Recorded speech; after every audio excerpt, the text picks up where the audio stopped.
Good morning, everybody, and welcome to Blue Abroad Saturdays, 14th of August. My name is Riley Starray, and I've got two of the biggest Mark Murphy fans there are out there because today's bloody emotional.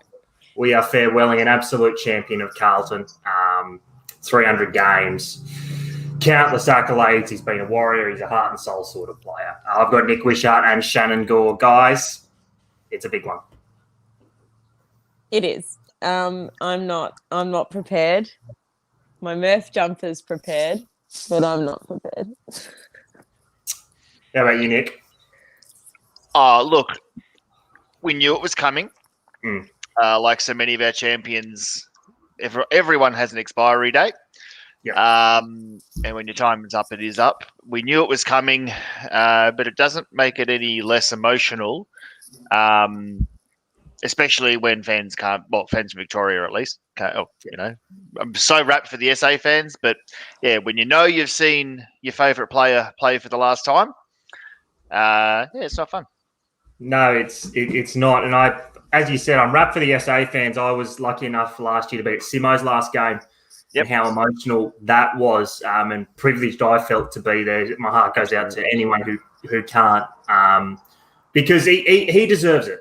He's one of those players that absolutely deserves a full crowd at the MCG, cheering off an absolute champion of this football club. Today is going to be a little bit of a different feel. Obviously, there's a lot of news going around about Carlton at the moment. Is there? Just a touch, mate. Just a touch. I haven't heard anything, yeah. What news? I don't watch the news. No, me either. But there's a bit of news going around, but today's all about Murph. He deserves it. So we're going to go through some of our best memories of the great man. We're going to go through first impressions, what could have been, and all that sort of thing. So, Shan, I might start with you. Because we all grew up together. At different age groups to us, but we all grew up together with Murph. We've seen his career from start to end. What was your first impression when Murph burst onto the scene in 2006 as the great hope of Carlton? Well, aside from the fact that I thought he was pretty good looking at the time, he hasn't aged a bit, can we just say? He looks exactly the same.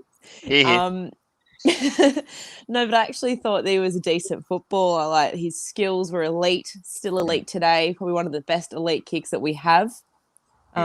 Never had a worry with him running from the midfield into the forward line. It was going to hit Fev on the chest at the time. It was going to hit a forward line on the chest at the time. Aside from everything else, he was just an elite footballer from the get-go. I mean, a bit like Sam Walsh now. Just knew he was going to be something special from the start. Yeah, I fully agree with that. Nick, I was thinking about it earlier, and I remember when I was only 8 or 9 at the time. So my first real true memories of Carlton were we were shit. Like, really, I didn't see the flags. Maybe 2001 I can remember, but then it was salary cap scandal and it was just disappointment and all that sort of thing. And there was this kid on the scene that, he carried so much hope for Carlton. He could have went father son to Brisbane, but he didn't. He came to our great football club. Great choice. Just the class. The class was something that I hadn't really seen from too many Carlton players growing up. It was just something. He just had something different about him, didn't he? He walked into our midfield, and he walked into a midfield with the likes of Koutafidis was in there, Nick Stevens was in there. Although Carlton weren't great at the time, they just won a spoon, obviously. They still had a bit of class around the club. Heath Scotland, Andy Carazzo. So the midfield had some decent names around. And you threw Mark Murphy in there, and not only did he walk in, he hit the ground running. He is the only number 1 draft pick ever to get the Rising Star nomination in their first game. So straight off the bat, he walked in and set the tone for what was going to be a great career ahead. You both mentioned the class, and he was a step above. It's easy to forget now, and there's a pile-on of people who, he's been dragged, he doesn't deserve this or doesn't deserve that. It's so easy to forget that just how good this bloke was. And up until recently, his most recent BNF's only a couple of years ago. But 2011, he should have won the Brownlow, in my opinion. Chris Judd won it that year. It was 11. I think it was 11. No, he or won in 10. 10. Judd Swan won in Swan won it. But Judd was the favourite in 11. Swan was the favourite. That's how I got it mixed up. But Judd was the favourite for the Brownlow 2011. But Murph, in my opinion. So Murph got the Coaches Association MVP that year. Was named All-Australian and all that sort of. And I think he was every bit the better player than Judd in Judd's prime. And yes, Murph's prime didn't last as long because of injuries and that sort of thing. But it's so easy to forget he was so good on his day. And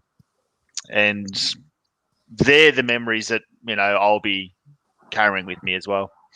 Yeah, he was a outstanding football. I think a little bit, and I've said this to a couple of people, it's the end of his career, and obviously he didn't leave the club. It sort of reminds me of how some people perceive when Scott Camperelli left Carlton. Probably went on a year or too long, in the sense that, how good he was. The decline happened quickly. And he was my favourite player, yeah. And I think with Murph, it's probably similar. It's happened when you hit the cliff, it happens. But people, you can't forget how good he was. In fact, it's a borderline miracle he's made it to 300 games, considering the injuries he's had. His first year was a pretty good indicator of what his career was going to be. He was basically a shooting for the rising star, and then he did his collarbone. Robert Copeland, don't remind me. Yeah, I remember the moment as well. Yeah, then the Dangerfield hit, the Hodge hit, the other soft tissue injuries started to creep in, ankle injuries. So the fact that he's got to 300 it's a massive achievement for him. Yeah. But I think as well that sort of leads me to another thing. Do you actually think we truly saw the absolute best of Murph? I don't. I think we saw close. But I think his body. Yeah. When I say we saw what that prime was like, it may not have lasted as long. The Dangerfield incident was the one you mentioned. That injury against the Crows at Docklands was when he had hit his peak that we saw. And the second that shoulder injury came, nothing. He was still very good, but he was never the same. Timing is everything. Timing is everything. Sometimes some players, as you say, and it's a bit of luck as well. Like we say how he had that steep decline in quality this year and output. This year, I think he probably could have played this year out and probably retired still, but played this year out with there's a bit of dignity, would have played a role and had something to offer this club. He still had 2 calf injuries this year. So obviously when we signed him for another year last year, we didn't foresee that happening. So I get it. But yeah, even this year, I think he still had a role to play. I thought last year there was a couple of games where, especially late in the season, where his class rose to the top. I thought the Gold Coast game last year, he was very good. Late in the season on the Indigenous round. Even earlier this year, the Gold Coast game up there, I thought it was a shocking game of footy. But I thought he was probably the only one who had any footy smarts and was willing to make a good decision with the ball in hand. He still has that class. Yeah, he does. Shannon, there was a point that Murph made during the week, and I'd love to touch you on this. It is something I think Patrick Cripps can probably learn off Murph. Murph, for me, in a lot of the big games he played in, he rose to the top. And in wet weather football, he rose to the top. That's where we saw the true quality of Mark Murphy. You just have to think of, the 2013 elimination final. He was one of our best. The week before against Port Adelaide. Before against Port. What a game to be at. One of our absolute best. Even... this one gets forgotten because we lost and, Judd rose to the top. But the 2010 elimination final against Sydney, he was there. Yeah, outstanding. He was. There's more games with that. And I don't think that might be one of the knocks on Cripps, that in big games he hasn't, in the last couple of years, he hasn't performed. Yeah. Mark Murphy, what do you think of Mark Murphy's record in big games? Is that what sets him apart, you think? I think it's his leadership above all else. Like, even if we were struggling, he would try and lift the boys up on his shoulders and try and carry them over the line. That's where I think our current list is lacking, is our leadership on the field. And I feel that was probably one of Murph's, for all of his knocks as a captain off field, He was a genuine leader on the field. Mark Murphy played in 6 finals and averaged 29 disposals in all of them over the 6 games. Mm. That for me is like a job of a midfielder is to get it done. And again, in those finals, he was playing with guys like Judd and that sort of thing. And some of those finals, Judd created Judd's legend in those games. The Richmond game comes to mind. The Sydney final, we lost by a kick. The big comeback there comes to mind.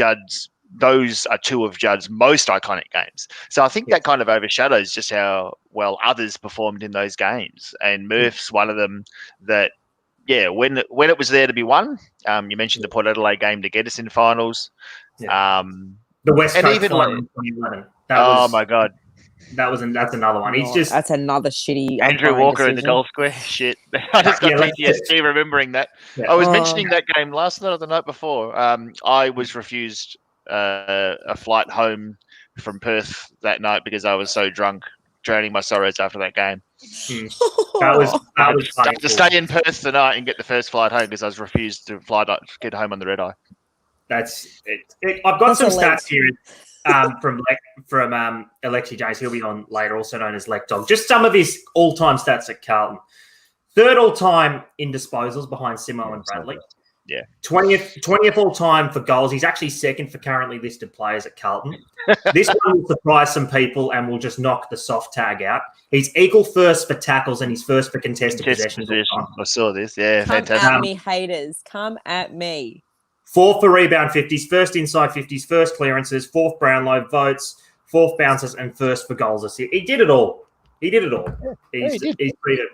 been a magnificent footballer, and I think a lot of the commentary on him has been really, from some sectors for a number of years, has been unfair, even before this year. 100%. Our own supporters have been knocking him for years, and it actually shits me because they don't understand these stats. They don't look at these stats. They just look at what they see in front of them. This bloke has been an absolute legend for this club, and if you don't like it, at me. Come at me. No, it's even as recent as this morning, we're seeing people, he's heartless, he's spineless, he's whatever. It's just utter bullshit. And I think that, unfortunately, will put an asterisk on Murph's career because I don't understand the hate, and it's hate. It's, I think, the biggest culture issue Carlton has had in the past 20 years. And it's not just for Murph, it's other players, other great players too. We can talk about players needing to set a tone culture-wise, the board and the executives needing to set a tone culture-wise. It comes from the fan base too. I can understand frustration. I can understand hurt. No one feels it more than any of us. But the targeted hate and harassment, and Dale Thomas copped it a lot at Carlton. Matthew Cruiser copped it a lot at Carlton because of injuries and stuff like that. Getting injured is no one's fault. And yes, those stats that we just mentioned weren't recorded back in the day of Greg Williams or a Wayne Johnston or a whoever.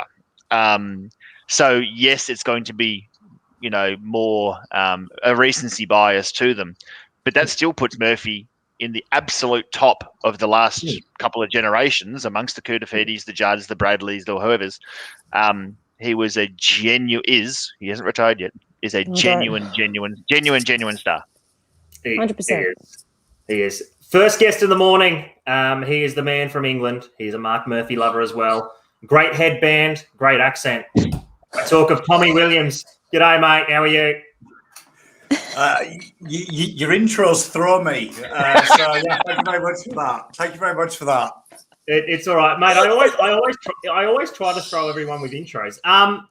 So you came to obviously Australia after Murphy started his career. What was your impressions when you first watched Carlton and you saw the little number 3 running around? What was your impressions of him when you first saw him? I mean, for a large part of it, he was the best player on our list. So I mean, love him or hate him, he was miles ahead. Probably till about 2016, 2017, just skill-wise, he was head and shoulders above the rest. So he always stands out to me as a guy that I remember the Port Adelaide game being, what was it, 38 down in 2013, and Murph kicked 3 in the last quarter and just kind of taken the piss out of Port. We ended up getting to 1, so that always sticks out when I think about Mark Murphy. I'm old school. I'm not one to get sentimental, but I've never really bought into Mark Murphy's soft and Mark Murphy backs out of tackles because you've got 22 men on the field. So clubs hide weaknesses and let you play to your strengths, and that's something Absolutely. That's you look at other players in other clubs. You look at Cyril Rioli for Hawthorn. Sometimes that guy didn't even get within 2 miles of his nearest competitor. Didn't need to. But when the ball hit the deck, he would score you the goal when someone else would make the tackle. So I always think he's been always harshly pillared, but that comes with the territory, doesn't it, of a player that is skillful in soccer. If you're a good player, you take the brunt when you lose, and people often forget about you when you win. That they do. I guess the soft conversation. It's always. I'm going to be honest and part of it. Fucking shits me. Yeah, me too. It really shits me. Shit me for a decade. Do we think this is because, especially Mark Murphy's a pretty unassuming sort of a character. He's a quieter, externally sort of a guy. He's not your rah sort of character. He goes about his business. He does his thing. A lot of the time, he lets his football do the talking. Do we think that plays a part into it? Yes, 100%. Unequivocally. There's no bravado. There's no chest push. Peacocking sort of thing about him. If we look at a percentage of his total possessions as contested possessions, if we look at the ratio of tackles per game, etc., let's look at someone like a Mitch Robinson. Murphy would shit all over his stats as a percentage. Not that Robbo's never going to be a 35 possession a game player or a 40 possession player, but as a percentage of his possessions, Murphy would shit all over him.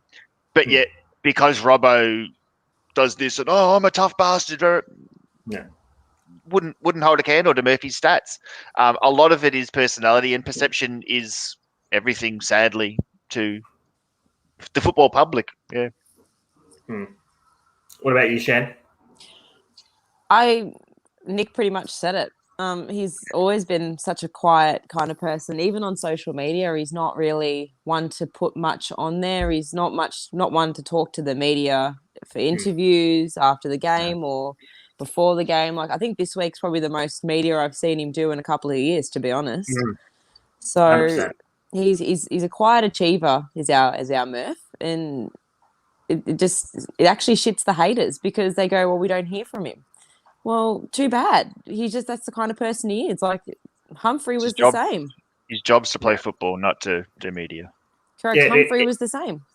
Exactly. And I think, so often, Nick, I've texted you this weekly. I just want sometimes a media ban on our footballers just because of the amount of things that they say. So Murph, in that sense, was refreshing.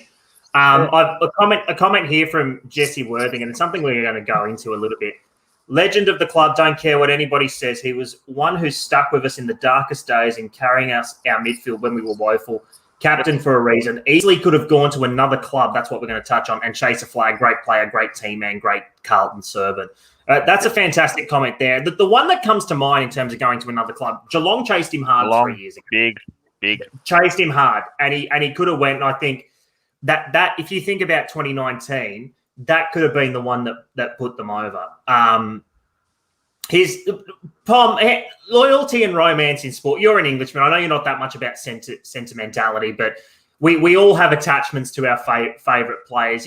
Is that something you think down the line, with the perception of Murph right now from some, isn't necessarily that favourable? Is that something that could endear him down the line to the fan base? You think that he did stick with us for 16 years? Longevity comes in. I mean, it's getting rarer and rarer even in our great game, isn't it? AFL being a one-club player, it's getting rarer. You're becoming more like the Poms, whether you like it or not. We jump ship quite a bit. I think it will hold in. I know we talk about me and sentiment because, like I tell my wife, I only forget our wedding anniversary because I don't think it pays to be sentimental. It doesn't work with her, but it's facts. I think it is important that you appreciate it. I'm not a big L word fan, legend. I think you've got to be dead to be a legend. I would say he's iconic. And for me, being here since 2011, 2010, it's going to be a weird scenario round one when there is no Cage Simpson, Matty Cruiser, and Mark Murphy. That I've never experienced that. Them three names have been pretty much in every team sheet since I've got here. So that is a huge thing to me. I think that will hit us. I reckon that will hit a lot of people because Matt Murphy suffered from what Patrick Cripps is suffering from now. When you're a big player in a crap team, people expect you to do everything. So now people the weight of expectation. Yeah, so now people expect Cripps to kick 6 goals, have 30 contested, 25 tackles. That's the life Matt Murphy's born his entire career. Yeah. And you've seen he's handled it in the same way. And I always love Matt Murphy. I remember when at the BNF last time we were allowed to go, one of the few players, I tell you, that actually talks to you like you're a human being. Yeah, 100%. And you know, like I remember having a beer, taking a picture with him, and him straight away saying, "What's an Englishman doing here?" and creating the conversation. Where a lot of other players who are high profile think I should be honoured to be having a picture with him. He made it feel like it was two mates having a catch up. So great bloke, Murph. Great bloke. Shannon, do you remember the 2018 Best and Fairest? Was when Murph handed over the captaincy to Doc and Cripps over at Exhibition Centre. And that night, I got pretty drunk and emotional because my favourite player was handing over the captaincy. So I decided, I'll bid on the silent auctions. Yeah, I'll buy Mark Murphy signed Guernsey and everything. I remember this. And then I went over to him and said, look, it's already signed. I just want to let you know I bought it because, star. Can we go get a photo? Because the cheer squad love you. Can the cheer squad get like a group photo with you? I remember this photo. And he spent a solid, like you said, Dan, a solid 5 to 10 minutes talking to every single person there. And he probably had people to go and see and stuff to do. And they'd just announced the new captains and everything. So it was a big moment sort of thing. The people he was hanging out with in that time was the cheer squad. On the same note, and I'm not going to name the names, but everyone who knows me knows who it is. But there was a player that night who's still at the club who decided to badmouth the cheer squad and say, they're embarrassing, they're nuffies, they're this, they're that, and MF, we pay your wage. But that was the golf in class as human beings that Murph and that person showed toward the fans. And I think that's very telling. Yeah, he was. He's always been one to stop and talk to anybody at a BNF. And even funny enough, at the Brownlow Medal, I was lucky enough to go in 2015.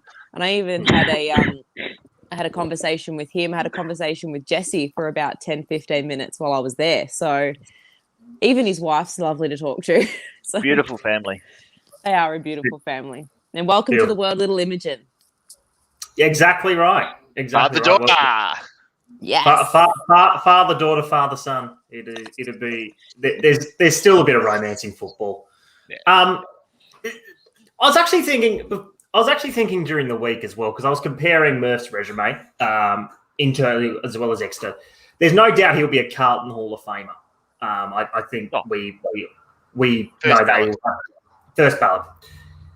Looking at some of the inductions in the recent years into the AFL Hall of Fame, will he one day be an AFL Hall of Famer? It's an interesting question. I think there's an argument he could be. It'd be fringe. It wouldn't be first ballot or anything, but there is an argument that it's an interesting one. What do you think, Nick? It gets to a point where I'm off the top of my head trying to think of people who were recent inductees and stuff. Majority of them are played in flags. That's the first thing that kind of makes you an AFL star or a legend. Yep, that makes you worthy. He never won any major individual honour like a Norm Smith or a Brownlow or anything like that. So Coaches Association votes don't necessarily hold as much weight and stuff. That's a very good question and one I'd never thought of. I don't see it anytime soon. Me either, yeah. The days, we don't know. Like in a generation or so, anyone playing 300 games might become very rare. We don't know. Yeah. So on that basis, down the line, anyone who's played 300 games all of a sudden holds a greater weight, and they were built better in those days or something. So there's a possibility down the line. But off the top of my head, I think it's another stretch. Yeah, I think it's another stretch too, because I was just trying to compare some resumes. Do you think recently Hayes, he won a Norm Smith? There's the Kane Corns argument, who was inducted first ballot. So I think it's possible Premiership down the player, line. though, I think down the line, it's probably it'd be a longevity thing. If he was, he's definitely first ballot, and I think he's again his career in some ways was what could have been with the injuries. Pom, before we let you go, your favourite Mark Murphy memories? Indulge us a little bit, my great man. Definitely the 2013 Port Adelaide game. Like I said earlier, that always sticks out because that was probably the first year I really started to get into football as well. So I can remember being, 38 odd points down and being that Pom that you all know and love, who's a little bit emotionally irrational at that stage and looking for a cat to punch. And he brought me. He brought me out the other end, and like those who watch the live, you're going to have the luxury of Shan being on the live with me today. You'll see the roller coaster of emotions. So I mean, he sixed out of that ability to do the unthinkable. You've got the Fremantle banana. His highlight career. If you look at resumes, okay, you can judge it by how many norms have you won, how many Brownlows, how many medals, how many flags, but you would say that he's got quite an impressive resume if they gave you a medal for a memory, because he is one of them players that did memorable things whenever he needed to. So, I mean, that's another way of looking at it. It's sad, though, isn't it? I mean, no one likes to see a player retire. One of 95 players of this great game to play 300.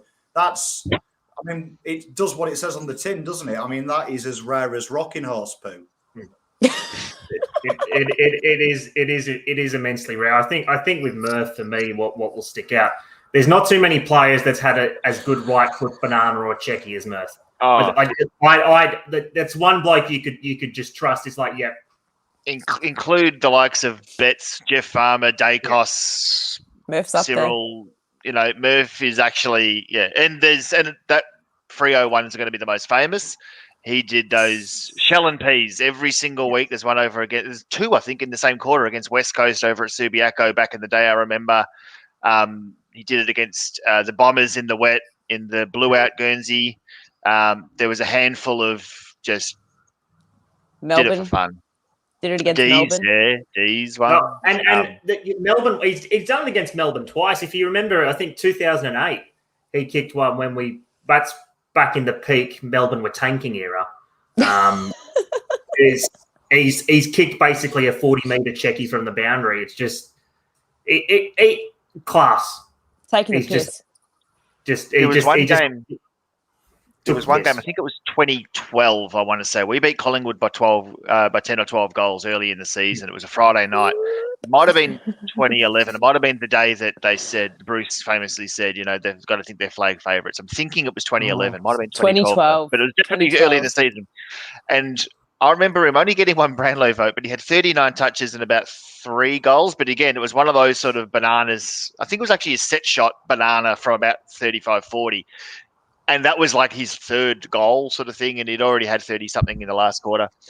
And I remember just sitting there just like shaking my head going, and I believed all the hype around Carlton at the time because blokes were, like Murph, were just kicking those sort of goals for fun.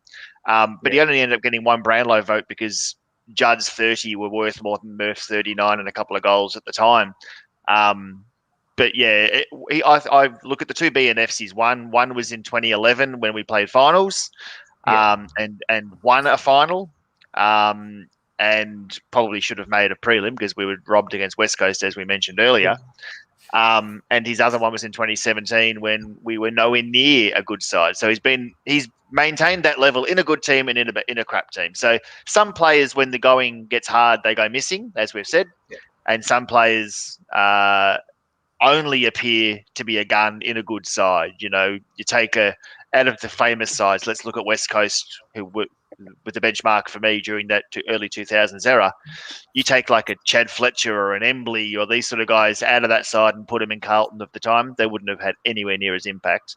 Yeah. But the likes of a Kerr, a Judd, Cousins, etc., they were the benchmark. Yeah, they were. Pommy, great to have you on, my friend. Look, watch the watch along later. As much just for the Murph tributes to go. Unfortunately, I think we all probably feel today might not be the best result. But it's stuff Port. Let's do it. Stuff Port. That's right. Stuff Port. Let's do it. Stuff the pair. Pommy, mate, we'll talk to you soon, mate. Thanks for coming on. Cheers, everyone. See you later. Love you, Pom. See ya. Love you all. Now, before we get just a slight swerve, I think I can speak for all of us here. The news we got on Monday night was shocking. With Sam Doherty, and I think from myself and everyone here, we just wish him the best. We just want to see him back healthy as possible. He's had a torrid run. It's been really, you just feel for the bloke. I got to say. Absolutely. So you don't wish it on anyone, let alone the good blokes. Exactly right.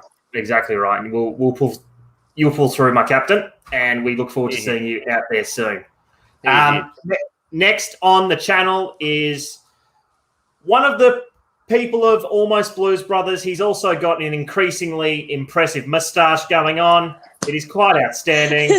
Noah Damo, mate, welcome aboard again. What an intro. How good's that? Nick, Shannon, Riley. Hey, brother. Good. Mate, I've got to ask before we begin, are you an official ambassador of Fila? Everything I see... I see you in Feeler all the time, mate. If anyone that's at Feeler is watching, though, and they want to sponsor the show, feel free. I'm happy to rock some Feeler gear. Oh, mate. We've basically been indulging the memories of Murph.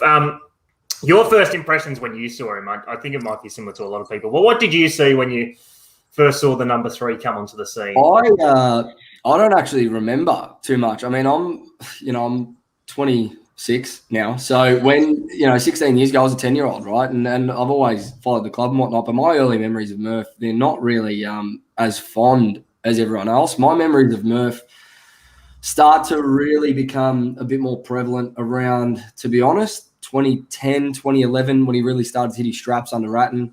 I remember his MVP year quite clearly, and how, you just looked at him and went, yep, this is a Brownlow winner in the making. He's going to win his flags. He's going to be there for us. And that's when he saw it. And then the injuries hit, obviously. And it was kind of like, all right, well, is this going to derail him? How's this going to affect the rest of his career? But my earliest memories are of that MVP year. 2011, 2012 in particular, that Collingwood game that you just spoke about, Nick. I remember being there with my girlfriend at the time, my cousin, his girlfriend, and 90,000 people, and watching Murph put on an absolute clinic was genuinely something that sticks in my mind quite fondly about this club. That was probably the peak of, to be honest, in my Carlton life, and I'm sure for a lot of us on this chat at the moment, in terms of, really going, holy shit, like this is what it feels like to be a proper Carlton supporter. Yeah. And watching Murph do that night was unbelievable. The 2013 game in the Port game to get us into the final was another one, putting us on his back literally in that last quarter to get us over the line. And the one that doesn't get spoken about enough is the elimination final against the Dons. I remember being there that day as well, and he was phenomenal. He was, I don't have his stats on me at the moment, but I just remember again sitting there and being in awe of our performance, obviously because we absolutely killed them, but I do remember Murph stuck out clearly that day as someone that, took the game by the horns and ran with it literally. So they're my fondest memories of Murph for sure. That they are. One I want to throw to anyone looking to the current set of players. Is there anyone in particular that reminds you of Mark Murphy in the way they go about it, class? I know that's a question without notice, but is there anyone that sort of does to agree that combines all that sort of skill set together, or even elements of it? I I've got one, not from the Carlton list though. I've got one from a different list, and he's literally. Okay. I know he's been spoken about before as a bit of a Murph prototype, but Jack Billings, for me, every time I watch the guy, I'm like, is Murph cloned?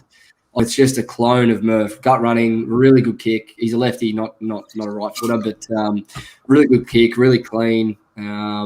He's, for me, if I look for someone across the competition, that is Murph 2.0. Yeah, I tend to agree. I think Billings he hasn't had full opportunity. He's a free agent. He is a free agent. Get him. He is a free agent.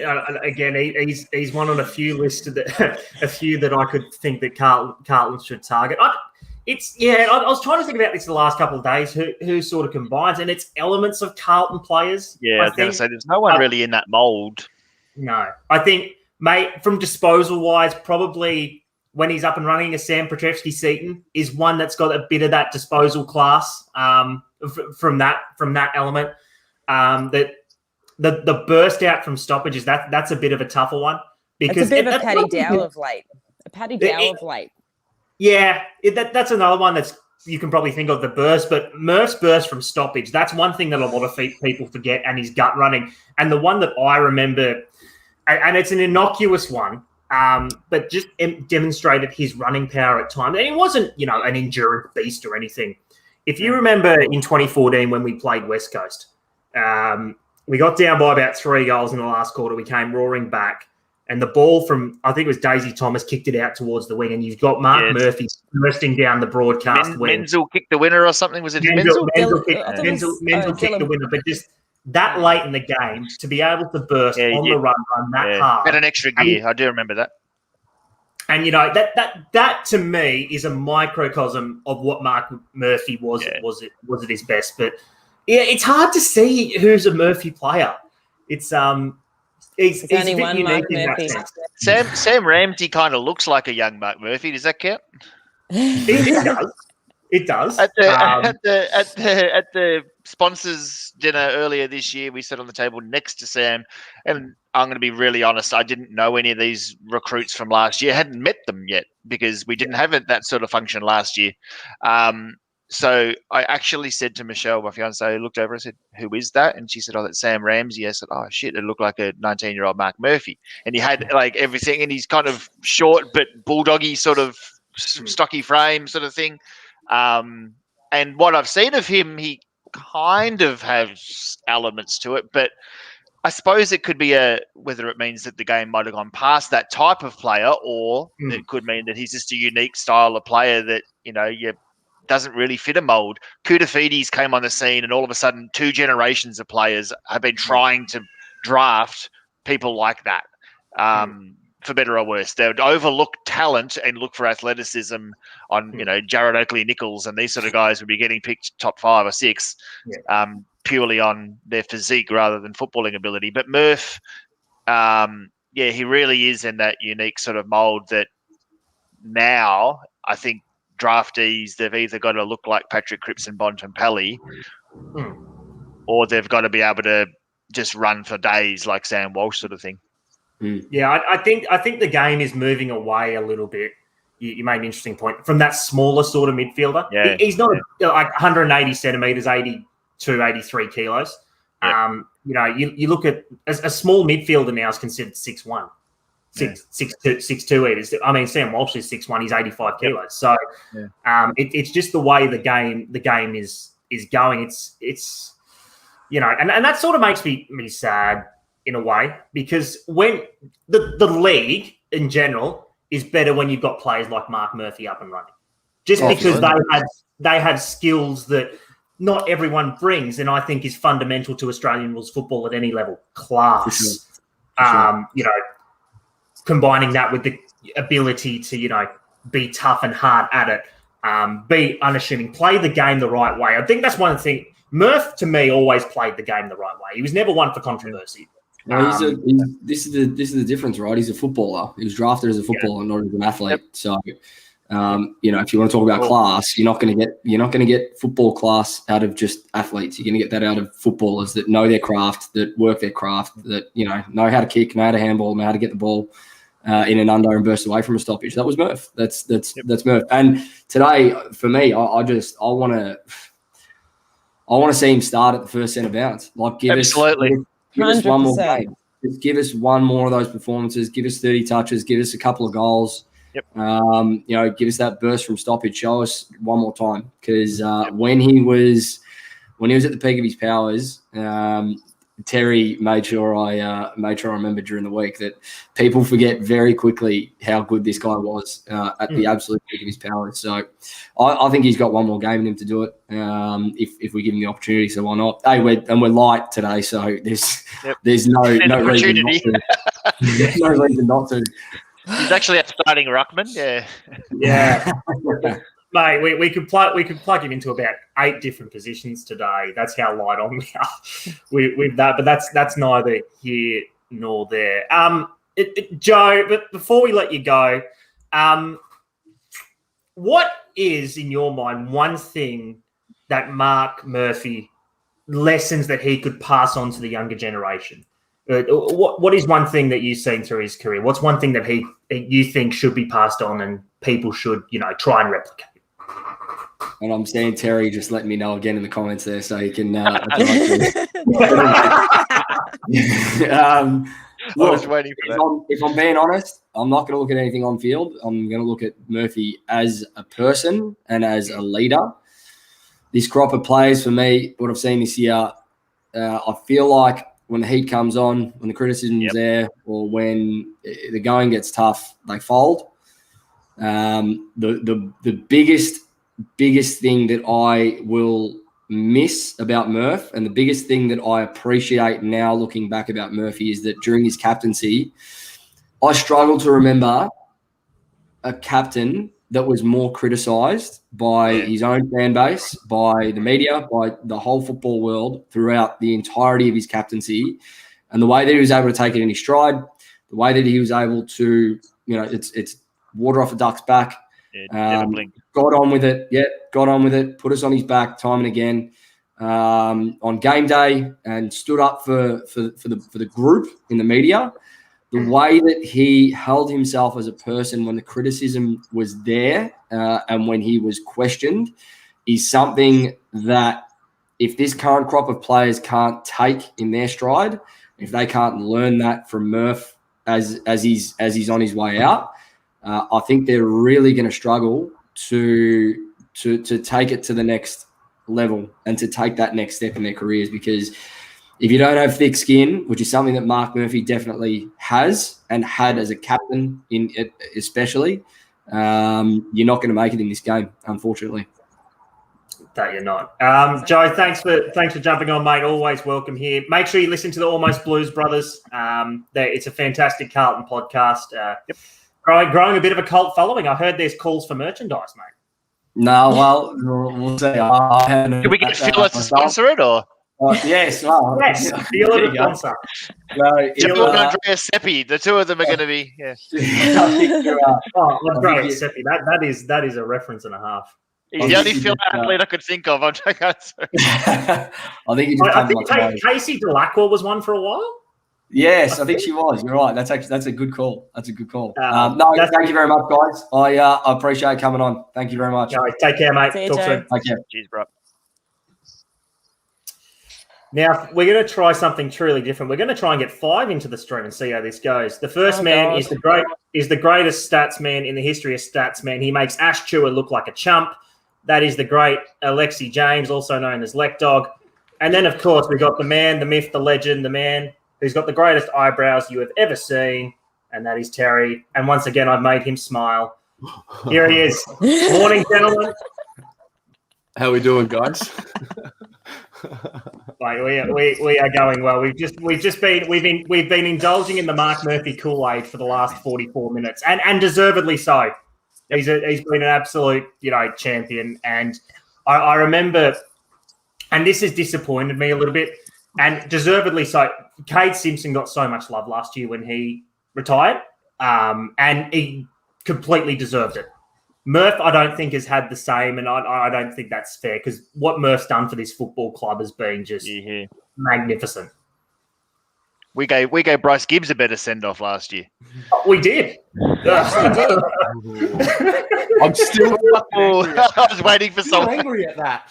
Oh, mate, I feel the it's salt.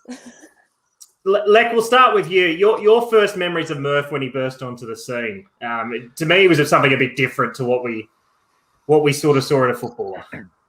Yeah, it's an interesting one. I've sort of, like a lot of the younger people around, I sort of grew up, well, younger, 29, grew up watching Murph. So I've sort of been basically on board since he was. I've started going to the footy every week with my dad in about 2003. So pretty much been there the whole way with Murph. But it was exciting to see this young kid who could come in straight away and impact, and was a little disappointed when he got injured in that first year. But my memories really kick off a couple of years later when he was just the best player aside from Judd probably in the team. And he was consistent. He was consistently good for his entire career, and I reckon that's probably why the send off hasn't been as prominent as Cade Simpson's. Cade Simpson, he was iconic. He was this skinny little kid. He wore the sleeves every game. He had like a trademark, whereas Murphy's trademark was just being good at footy, and it's a really good trademark to have if your job is to play footy. So I loved him. Had it, Yeah, me too. My favourite memory was definitely round 3, 2012, and it wasn't the 39 touches and it wasn't the 3 goals. It was running in and sticking the fingers up at the Collingwood cheer squad. I had that photo on my wall for years and years and years. So that's why I love him. My favourite game. It's iconic. It's iconic, and it's one of the defining things of Murph. Terry, we know you. Probably we've got 4 of the 5 biggest Mark Murphy fans in the Carlton universe in this chat at the moment. What made him I guess stand out to you as one of your favourite or your favourite player? What made him become that? Well, he was drafted. I think I was 14 when he was drafted. So, like the kids of today, you look at them. It's Walsh or it's Cripps. Kids don't follow a club. Kids follow players, and then the club follows afterwards because then they grow up and they want that sense of belonging, and that's when the family and the club comes in. So Murph was that. I think because he was like I had stood next to him. He wasn't taller than me at the time, and that made me feel like he was normal. Like you look at Cripps, he's just big, and you can sort of say, okay, well, he must be a power athlete, whereas Murph wasn't that. And then you watched him play, and he was ultra skilled, and you sort of related to him. And I think Simo had that effect as well in terms of physically looking like a normal person rather than a superhuman. And so I think it was that. And then I think the way he improved and kept improving, then it became to a point where it was like, oh, wait, he's actually going to prove the fact that we took him at number 1 right. And I don't know if it's been mentioned on the stream so far, but the moment where I really realized he had arrived was actually when we lost the final to Sydney, and he shrugged off Ryan O'Keefe and kicked the goal. And that's when he brought the strength to his game. And I was like, okay, now he's untackleable. And it was just kind of, he just kept getting better. And then I think, Nick, you mentioned it before, like 2011, he was better than Chris Judd in 2011. Yeah, he was. 100% he was. Yeah, he had a better year. So, it was just that he kept getting better. And I think also, it made sense, right? 3 number 1 draft picks, Chris Judd, we're going to win a flag. This is going to be the group.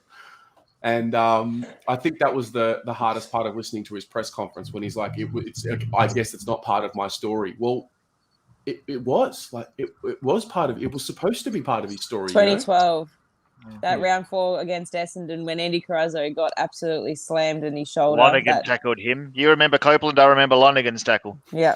And literally our season went downhill in 2012 after that. Yeah.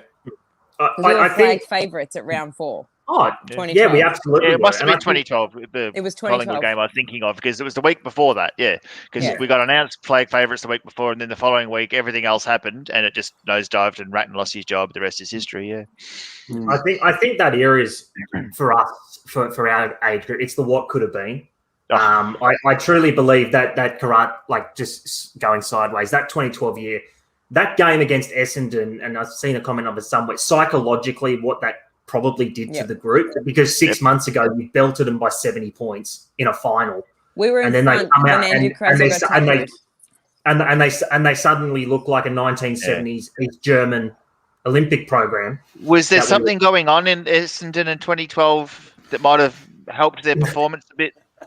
At least I'm not one for memory and history. I don't know. Anyway, all I remember is I haven't seen a spike in numbers like that since Kevin Rudd decided to make a comeback in Queensland in 2013, and the votes went like that in Queensland. Anyway, it was just it's what could have been. But I think with Murph, we sit here and we've talked about the class, we've talked about the loyalty, we've talked about other aspects of it. And Terry, we talked a little bit about toughness before. You've been one of the chief people saying he was a tough footballer.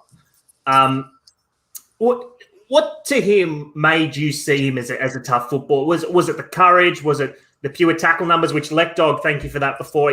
He's second in tackles now, isn't he, Lek? Behind Ed Curnow. Ed Curnow just jumped in with a tackle last week, so hopefully he can get it back before the end of the season. How dare he?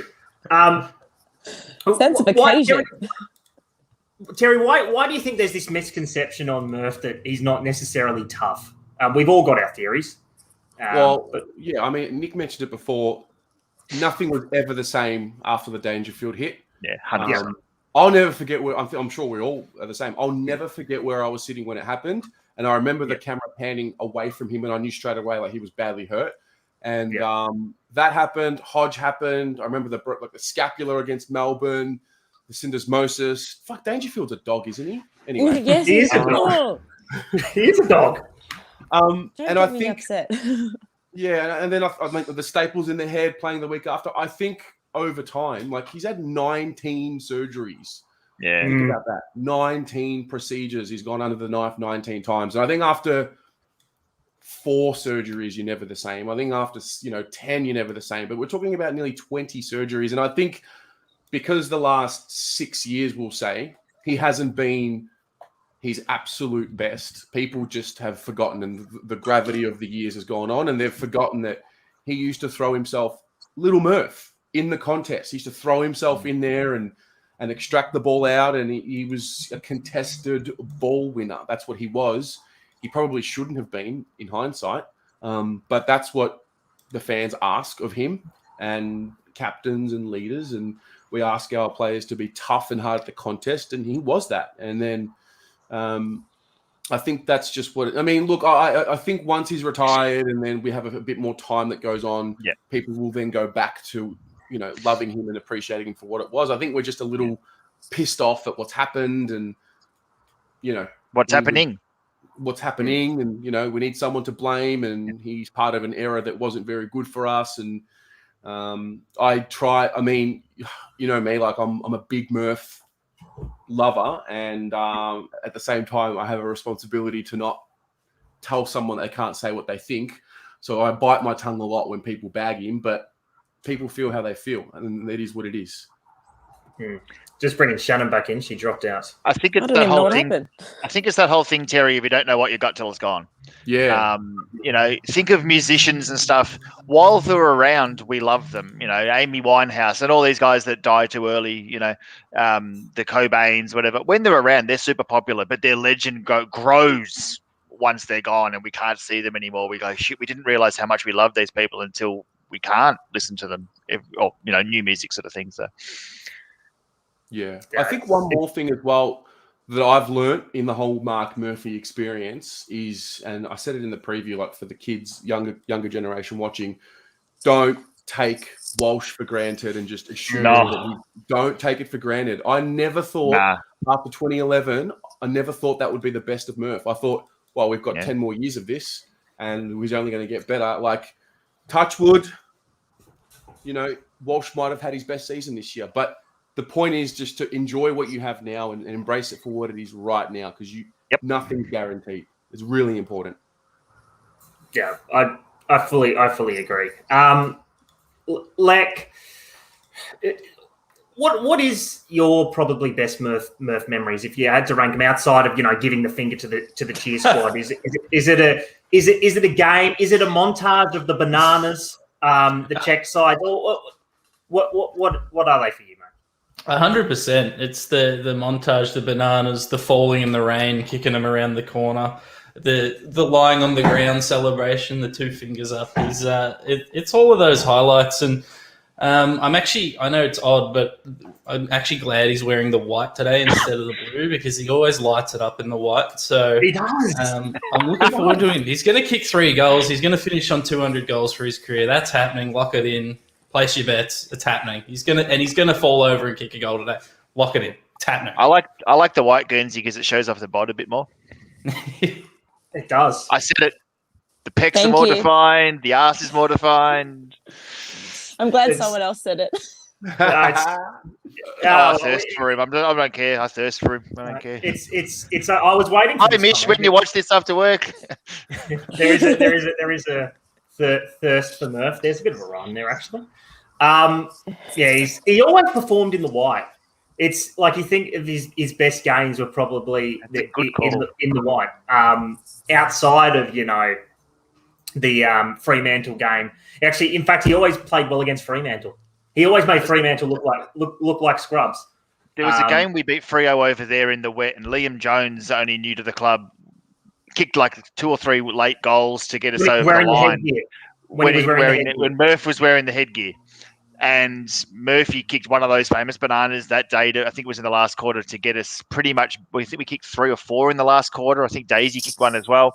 But again, in the white, now you've mentioned it. I'm recalling them all in my head, and that is a ripper call.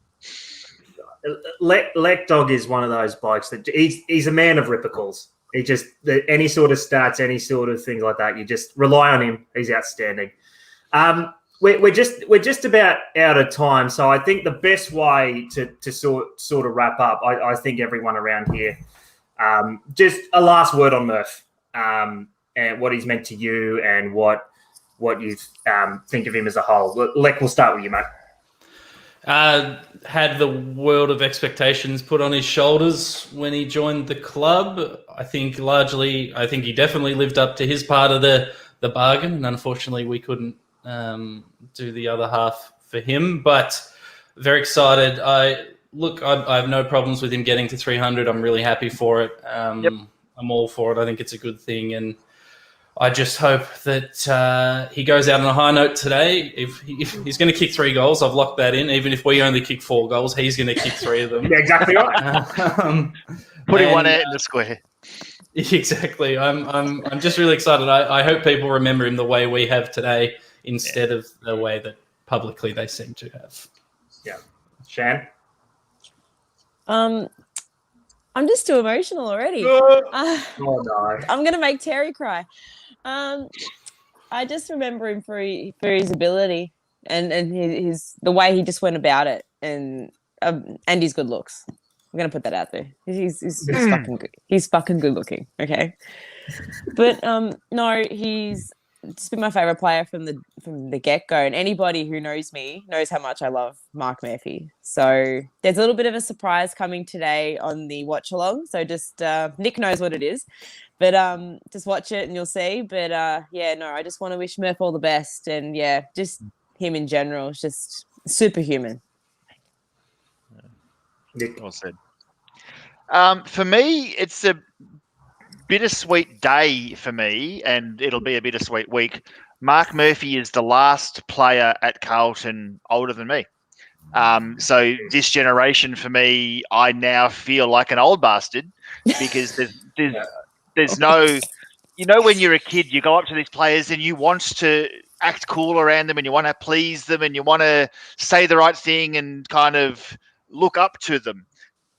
They're all kids, or at least younger than me now. So in a way, I don't feel I have anyone that I have to really impress or go out of my way. Like even Eddie Betts is younger than me.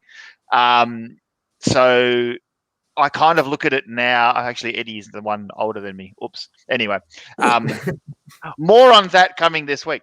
Look, I kind of see it a bit of an end of an era.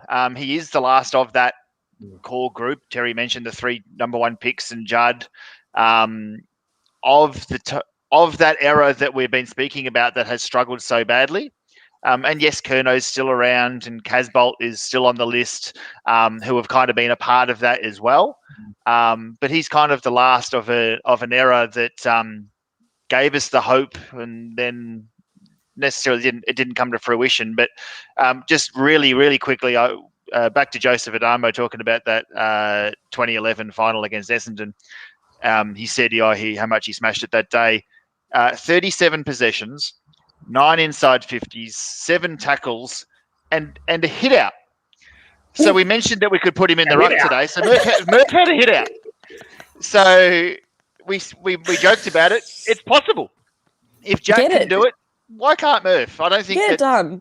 I don't think that leaping was ever his strong suit, but let's him and Scott Lysette. It looks like an even matchup, I reckon. 5 career hit outs, Murph. 5 career hit outs over 300 awesome. games. Mate, he's a veteran at this. Back in the day of when third man up was a thing, and I bitterly miss it.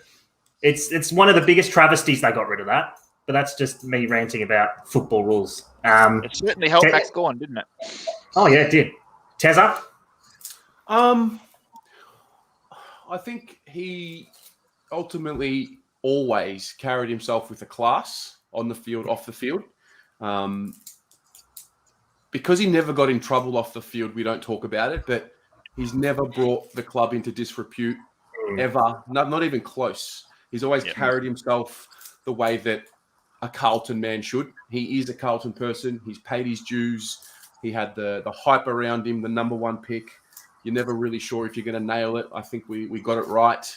And I think he deserves all the love that he's going to get. And he ultimately, for me, will be remembered as one of the key pillars, along with Kuda, that lit the passion and lit the fire for me to become as passionate as I am today. It was because of Mark Murphy and Anthony Koutoufides. They were the two for me. And, for that, I'm grateful. And he's still the only player that I get nervous to be around. The rest of them, I'm not really impressed with. But him, I get nervous. So, there's not much else I can say that everyone else hasn't said. And I think obviously very sad. Like, it's crazy that I never thought I'd be living in a moment where I'm not at his final game. Yeah. But it is what it is, and you just kind of got to enjoy and be grateful for the moments you do have. So, as the famous Hebrew saying goes, "En malasot," what can you do? Yep, mate. Agree with you all there. I think for me, it is the end of an era. That I grew up with this era of the picks, and he was the first one. And is it unfair that he didn't win? That we didn't get the premiership? In a sense for him, do I think he deserved it? Well, I don't know if anyone deserves it, but he did everything he could. He carried himself with class. He was a fantastic representative of a club that had some very questionable characters at times. He always kept a level head. I love him as a footballer. He's one of the defining footballers for me, and I'll look back on. We all have eras of footballs that defined our footballing life, and he's one. And I know he said he's going to go explore things out of footy, but I ideally hope he's not lost to Carlton. I don't think he will be. He won't be lost to Carlton. I don't think he will be. I hope he's there in some capacity. He's been one of the great characters, and he's died in the ball, that bloke. Absolutely died in the ball, that bloke. I love him as a footballer. Love what he's represented for Carlton. He's a Carlton champion, and he is. all the love he gets is fully deserved. And I think that's probably the way we should end it. I hope we get up for him today, or put up a fight for him today, because he deserves it. He absolutely deserves it. Absolutely. Terry, Nick, Shan, Lekdog, Pommy before, and Joe, thank you. Make sure you watch the watch along from 4:30 or 4:20 today, is it? 4:20. 4:20, baby. What we ever do? 4:20. Go Blues, and I can't believe we're almost at the end of the year. Thank God. It's finals period soon for us. Off season. It is. It's how good's trade week? How good's trade week and drafting and AFLW comes around sooner, so at least it'll be a shorter period. It's been a big year. Guys, We're thank nearly you. there. Speak soon and go Blues. Go Baggers. Baggers.